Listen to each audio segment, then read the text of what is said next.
From San Diego, California, this is a One Extraordinary Marriage show. Where being busy is overdone, romancing is fun, and scheduling sex has taken the guesswork out of wondering when you're going to get some. I'm Tony DeLorenzo, your co-host, along with my beautiful wife, Elisa. From coast to coast and around the world, thank you for joining us. It's time to talk sex, love, and commitment. Give us a call or text us on the Hug hotline at 858-876-5663 or send us an email to hugs@oneextraordinarymarriage.com. In today's show, we're going to dive into and help you navigate the age-old question, what's for dinner? And as we start, I want you to listen to this quote from Ronald Reagan. He said, all great change in America, and I would add in the world, begins at the dinner table. Mm-hmm. So we definitely need to answer that question, what's for dinner? That's right. And we're going to do so. But first, we start each and every One Extraordinary Marriage show with a hug. A hug is an opportunity for you to hear from someone else in the one family whose marriage is undergoing transformation. And this week's hug is brought to you by myfreezeeasy.com. And we can't wait to tell you how this company is changing our meal times and can change yours a little bit later in the show. The hug comes from a message we received that said, Happy Tuesday. I just wanted to send a quick note to say thank you. I found your podcast this year and it has transformed how I think about my marriage, my role as a wife, and sex. Wow. I care more, I listen more, and I think more about how I'm loving and supporting my husband. Today is his birthday and I've done so many little things that I know are huge to him. I took him on a surprise weekend getaway. Nice. Got him a gift he briefly mentioned wanting months ago, and I'm wearing all black, which is his favorite. Looking forward to dinner at his favorite restaurant tonight and then letting him unwrap another present, in quotes, when we get home. Thank you both so much. Oh, I love it. I love hearing just that empowerment. Yeah. To be able to go do something and just the confidence that comes from knowing that you can affect change in your marriage. That's right. So good. So good. And so, over the last few weeks, we've been tackling some pretty heavy topics. We've talked about rejection and we've talked about vulnerability. And really this week is no different. This week, we're dealing with one of the biggest sources of frustration in marriage and something that nearly 70% of you have dealt with in your own marriage. And that's a lot of people. Yeah. Dealing with this. And it's something that probably in a lot of homes happens on a daily basis. And it's that question, what's for dinner? And I think, honestly, that question right there, ties right into the episode we did on rejection. Because, man, what's for dinner, man, that can lead into a whole place and even allow for that rejection to come in. Oh, yeah. I mean, it becomes this just, you can almost picture the eye rolling, when somebody walks into the kitchen. In our case, it's generally teenagers that do this. And they say, you know what, we have no food. Literally. In fact, now I'm at the point now where I go to the grocery store and I come home and I tell the kids, look, I bought myself 24 hours where you cannot tell me there is no food in this house. Yeah, that's right. 24 hours. Or you get to this point at the end of the day and you're like, oh my gosh, we've been running around all day. What are you going to make? Mm-hmm. Or I'm tired. I don't want to cook. What are we going to eat? All variations on what's for dinner or, the kids, my job, everything else is so stressful and I'm out of ideas. Yeah. And dinner, it's amazing how one meal can send even the best marriages into just a place of high frustration and irritation. And, the simple answer, and a few of you said, when you get asked this question, what's your answer? You're like, food. And I've said it myself. Where it's just like, don't even ask me what we're eating. I will put some sort of food on the table. But there's so many struggles wrapped up in those three little words. Because there's a lot of, you have to eat every day. Mm-hmm. And dinner time tends to be that one meal as a family, as a couple, where you do tend to eat together. Mm-hmm. Right? I mean, breakfast is usually, maybe somebody's getting up early, somebody's getting up a little later, the kids are going to school, somebody's catching just, a bar. It's moving. Lunch, we're all in different places other than, say, the weekends. Again, the weekends I would say are just a bit different, but just during the normal week, Monday through Friday, dinner's at one time where as a family, as a couple, we can come together. We're home, we can sit down and we can partake in this meal. And yet that question, what's for dinner, comes up more times than not. Well, and I do think that's why, going just back to the quote from Ronald Reagan, all great change begins at the dinner table, because that's where you're sharing your days. That's where, there have been so many studies talking about the impact on kids, right? Of having that meal where they sit down and they get to share what's going on in their day, or you just get that sense of connection. And whether you have kids or you don't have kids, there is still that time together. And yet if all of a sudden this becomes this huge struggle or source of frustration, then is that even happening? Mm-hmm. And then there are all kinds of trends about how, we're going away from the sit down dinner and just the prevalence of fast food and the busyness of schedules. I mean, you can find all kinds of research to really look at this just from like the meal part, but what's happening in the dynamic? Mm-hmm. Because I will tell you, I remember, answering this question as a child. My mom, and I've shared this before on the show, my mom, not much of a cook. Tony starts laughing. The minute I say those words, my mom was not much of a cook, he starts laughing. Yes. Because she had small repertoire. She didn't really enjoy being in the kitchen. Mm-hmm. And so, Your father did. My dad does. I mean, he still enjoys cooking. But, it was like the same few meals on rotation. And then whenever we got to this place where it was like, what's for dinner? And mom didn't feel like cooking. It was either breakfast for dinner or we'd order Domino's. Mm-hmm. Right? I grew up in the era of the 30-minute, pizza guarantee. Yes. Right. Whereas like 30 minutes or you get it for free and you're, like counting down because you're like, I just want my pizza and maybe we'll get it for free. Yeah. But that was my world growing up.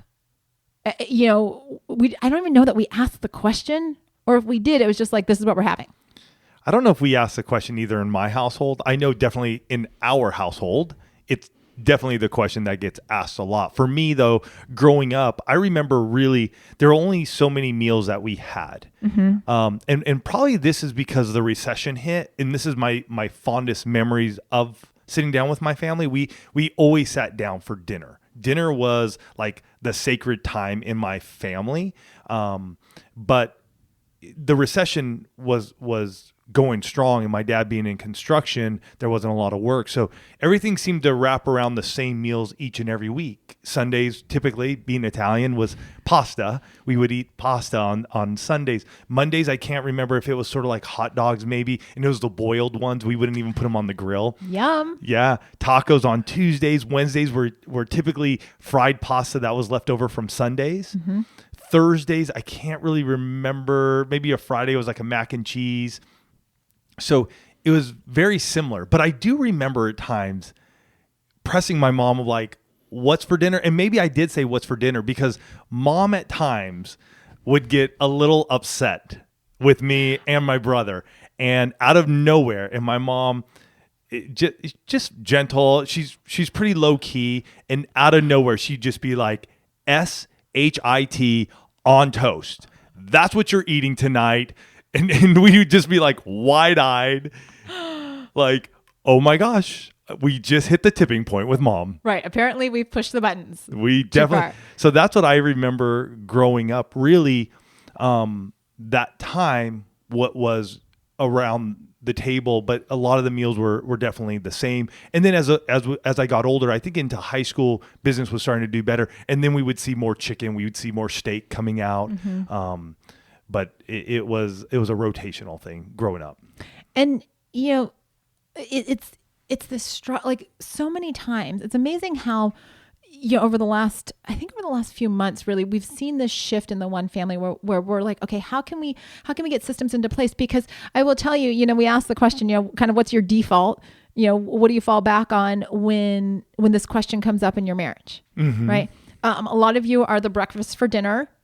Yeah, we are too. We are too. Breakfast for dinner, eggs, that type of thing. A lot of you, it's takeout or delivery. I don't know what generations did before Uber Eats and Grubhub and all of these things that actually let you bring in food from a lot of different places, right? You actually had to go out and get it. I would say our generation was less of the eating out generation growing up. Oh, for sure. Eating out for us was a big deal. We didn't eat out at all, I feel like. And it was a treat if we got to go to like McDonald's or Del Taco, See, I think that because like I remember eating out growing up and not having it be like such a treat thing. Okay. But not to the extent that we do now. And I think that really has a lot to do with, what's the busyness of life. Mm-hmm. And where are we going and who's doing what and what does it look like when you have both mom and dad working, husband and wife working, and everybody's tired. Yeah. And yet this meal still comes up like every 24 hours. Yeah. Dinner is going to be there. Or somebody's going to want to eat dinner. Yeah. And, and it's also that time. And so how do we foster this as couples? Because we're losing ground, right? If something impacts 70% of you, right? If it's a source of frustration in 70% of marriages, then we really need to look at this and say, hold on a second. There are enough big things that can be a source of frustration in your marriage, right? You can be dealing with finances. You can be dealing with jobs. You can be dealing with a lot of things that are outside of your control that are a source of frustration. But this food thing, the part of the reason we're doing this show, you guys, is because it has been a source of frustration lately in Tony and Elisa's marriage. Yeah. And so we know that if it's a source of frustration in ours, like we've got to take control over this. We can't let the stuff in our lives that we actually can control, we can't let that be a source of irritation. Because what happens when there's this power struggle, or when there's this irritation or frustration, or you're not helping, or I have to do this all by myself, it doesn't just impact what the two of you are going to eat. Can I tell you, it's going to impact your sexual intimacy. Because resentment, bitterness, frustration, anger, irritation, all of those words don't just end when the meal is over. No. Right? They get carried into your bedroom. They get carried into this place like, oh, I had to deal with that today and you weren't there. Or I had to, how many times are we going to go out to eat? And what's that going to do to the budget? And all of these kinds of things. Well, and I think of that time, right? Each day it comes up. What does that do with our emotional intimacy? And how do we engage each other in this time? And believe me, there have definitely been times here in our household where there is frustration and whatever. It's almost a hands in the air of like, whatever you want to do, let's just do it. And then there are other times when Elisa and I are just in step. And it's like, oh, we're making this. And it's just like, oh, okay, yep, cool. And we're in there and we're helping one another. And it just flows so well. And, everything just sort of happens. And believe me, when I say that happens, it's Elisa and I are on the same team. I'm not saying my kids are on the same team with us. We're on the same team and we're making it happen, because then they can walk in and go, that's for dinner? Like, really? We're eating that?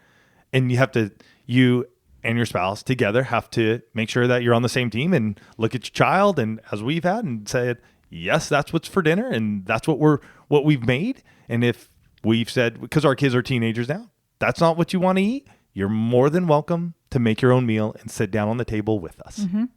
And we have taught our kids to cook.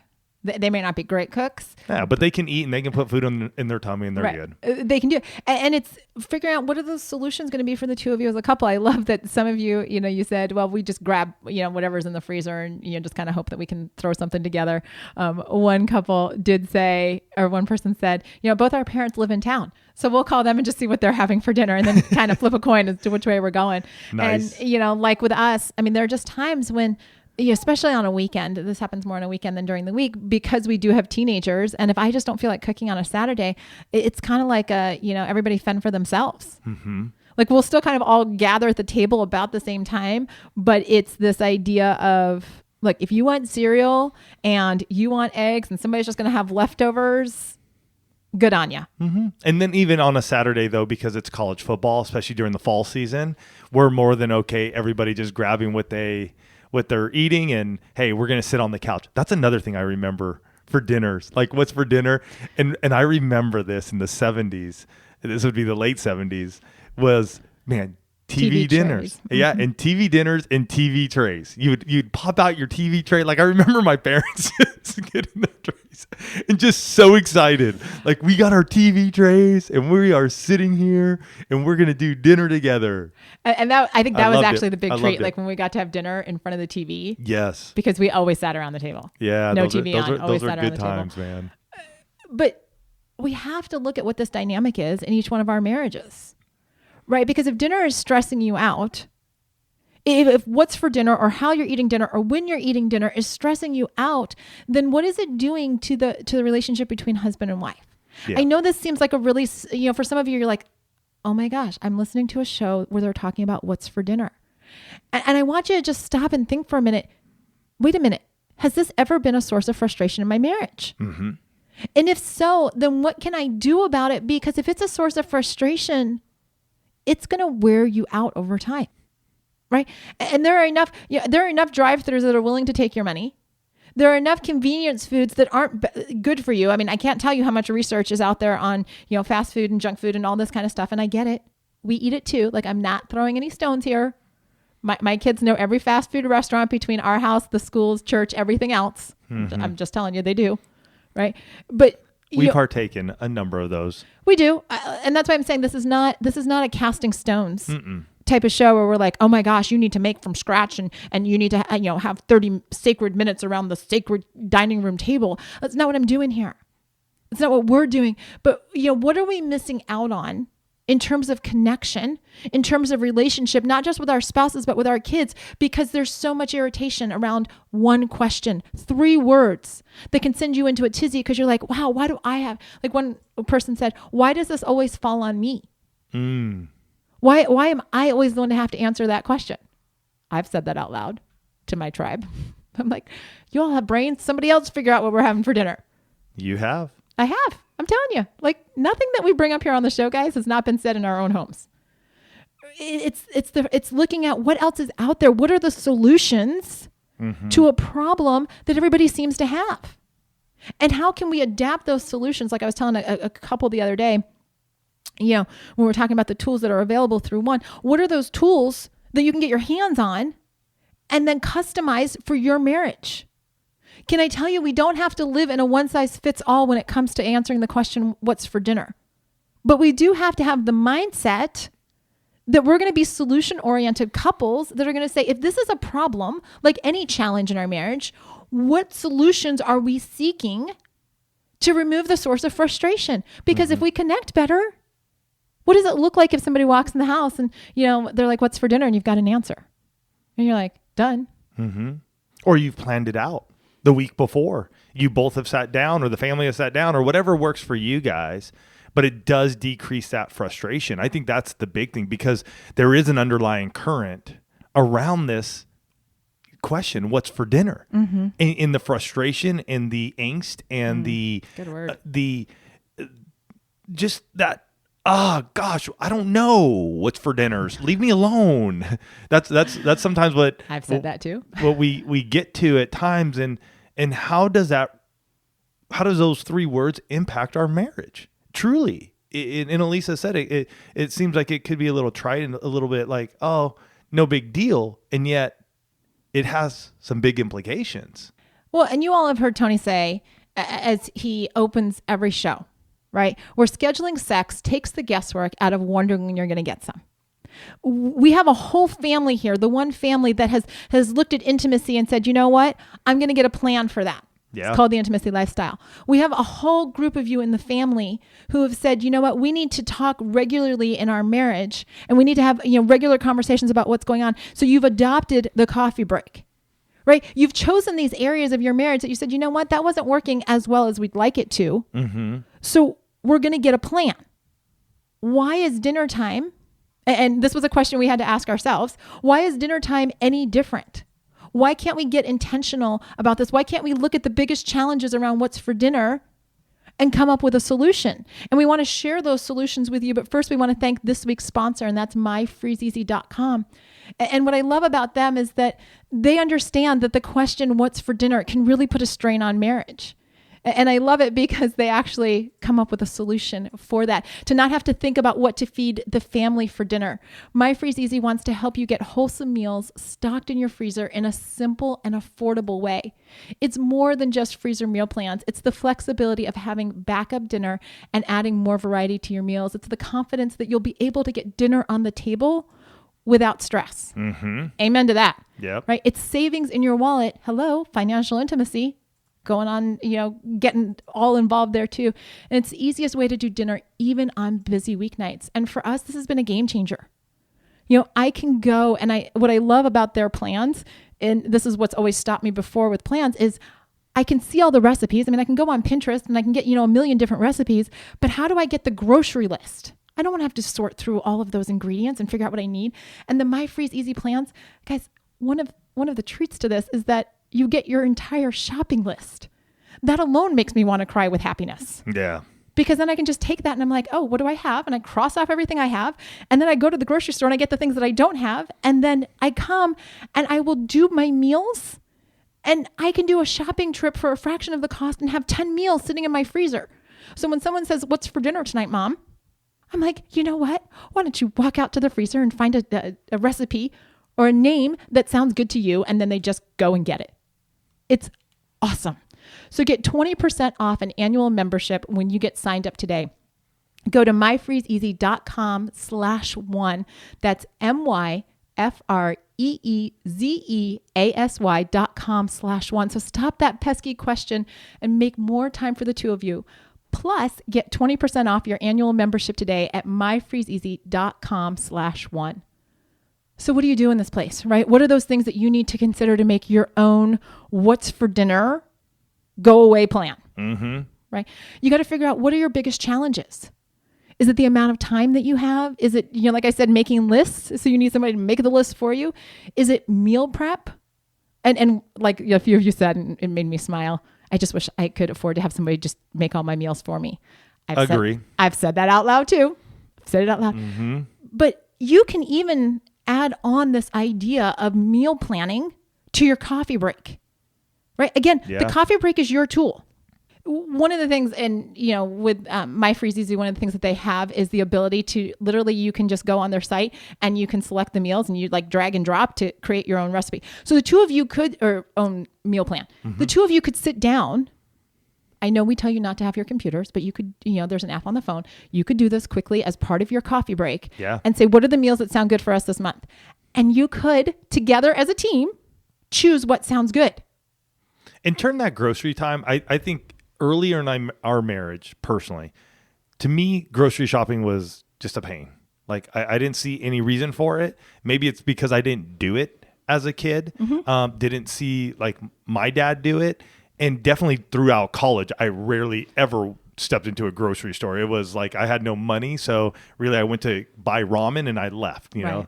So early in our marriage, I didn't see the importance of it. Now, I find it actually really sort of fun. And being able to have the plan and the list there makes it way easier. I think where Elisa and I always felt like it was, what are we doing for dinner? Or what's for dinner, is because we had no plan. And with the plan, just makes that grocery shopping easier for us. And you know what? We just have fun with it. We'll go grab a coffee. Let's go. We're talking. We're just having a good time. It gives us some time to just connect and interact outside of our house. What's this? What's that? Boom. Let's go. Get it if you have young kids, because it can get a little frustrating. And I remember that time period where, you're trying to just get through it as quickly as possible. So in that time frame, totally understand how are you going to approach that? Maybe it is, hey, one of you just gets out without the kids, and that's just your break while the other parent is at home with the kids. Well, and if you've addressed what you're having, then you can actually get in and out of the grocery store that much faster. Which is again, key. It's a time thing. And finances as well. You know what your financial budget is. And, we had our whole marriage and money conversation. So, that makes a difference, because we've been and still, we have a cash flow plan for our food bill or our food budget. And so knowing that we're staying on target is key. Right. And, you block off time for all the important stuff that you do in your life, right? So why not block off time to do, go to the grocery store and prep your food? And if you have a plan and you know what those recipes are going to be, you can be much more efficient. There's only so many hours in the day. So why not economize those to be as efficient as possible, so that you have time to connect at the end of the day, so that you have time to spend with your spouse on the weekend, so that you have time to do these things, and be able to go forward with that. And can I say something too? I think what's worked out for Elisa and I more and more as we've gone older and have been able to just navigate our marriage is knowing that every night we're not eating at home, or we know we're not preparing a meal every night. So we look at that and go, okay, how many nights are we at home? And let's just, for instance, if 1 week is we're only eating dinner at home 4 nights, okay, then that's what we have this week. Maybe sometimes it's less, sometimes it might be more, but we don't stress ourselves out trying to figure out that we need to make 7 meals or 7 dinners every week. Absolutely. And, for those of you that are like, still, oh, that's great, you guys, but I don't know what to make. Then a couple of suggestions from the one family. Start a running list of those meals that your family always likes and keep those ingredients on hand. Makes sense. Which I love it because you've always got your fallback. Or put a list on the fridge. I actually, somebody said this, like of all of the meals that are options for this week, right? Because you have those ingredients and just keep crossing them off until it's time to go to the grocery store again. Right? Like, here are your options. We're just going to keep going through this until we're out of options. Some of you are like, oh my gosh. I mean, like my teenagers, Mom, we never have any food in the house. Or you're saying, I just don't have time to shop. There are so many grocery delivery services now where you can just, put your whole grocery list in there and then voila, the grocery store delivery man shows up on your door with your groceries. I'm not a big fan of that though. And I know it is an option, but personally, I don't think we've had really good success with that one. We have not. And partly it's just because I'm such a bargain shopper / I shop out of the ads that like I want to be able to figure out what the best deal is when I'm in the store. Yeah. That's just me. And I actually enjoy going to the grocery store. And we did grocery delivery. I mean, when it first came out, I want to say, 18 years ago when we lived in Orange County. Yes, in Rancho Santa Margarita. That was like 18 years ago. I remember us getting delivery up there. Wow. I obviously blocked that off. Yeah. But I remember us trying that many, many years ago. It just, for some of you, it may work. It is something to consider. I'm just sharing for Tony and us. Lisa, don't do this. Like, right. That's not something we're doing here at our household. Right. And, there's also this question of, why is this just my job? And that could be a wife or a husband. I would assume this is coming more from the wife, though. I do think the person, the couple people, but there are men who this falls on them. Yeah. So I'm not, it's kind of like, high desire, low desire. It's not all just a woman's thing or a man's right. thing. But, this is all part of looking at what are the dynamics in your marriage? Like we've talked about over the weeks, and over the life of this show. What are the strengths that you each bring? What does teamwork look like in your marriage? Yeah. What are the conversations that you need to have as far as, what aspects can you share? Maybe you're sharing the meal planning. Right? That's where you guys get together. Maybe if you can, get really efficient about what meal prep looks like, then it is something you can do together because it's not like this going to be a 6-hour, all day, let's make meals, but we can prep 10 meals in 2 hours. Well, hello. If you do it together, could you get it down to like 90 minutes and then, go have a coffee for 30 minutes? Like, what can you do? But how can the two of you get on the same team and make this work for your marriage? Right. And don't look at what other couples are doing, please. Tony does not help me meal prep most of the time because I do it when he's not home. That's okay with me because that's the dynamic in our marriage. If I asked him to when we were home on a Saturday, he probably would. But there are many a times when Elisa is coaching and things are set up and I know what's going to be made. And it's like, okay, I'm going to prep this up because Elisa's on coaching calls and she has some time in between coaching calls. So I'm making sure dinner is ready to go. So when she's done with a coaching call, she comes on out. We have our dinner together. We all sit down and then I'm cleaning up because she may be jumping on another coaching call. So it does have to ebb and flow with you guys. I really believe that this question, what's for dinner, really is wrapped around that emotional intimacy. And are we willing to get vulnerable around it and speak, where the frustrations are and listen to our spouse? Because I really believe the last 2 episodes we did around rejection and vulnerability, they all come in to this question. And we're frustrated with one another and unable to connect emotionally, sexually, financially, because we're all asking what's for dinner. And finally, the one thing that I want to say, and somebody brought this up in the comments, was that, maybe I just need to adjust my attitude.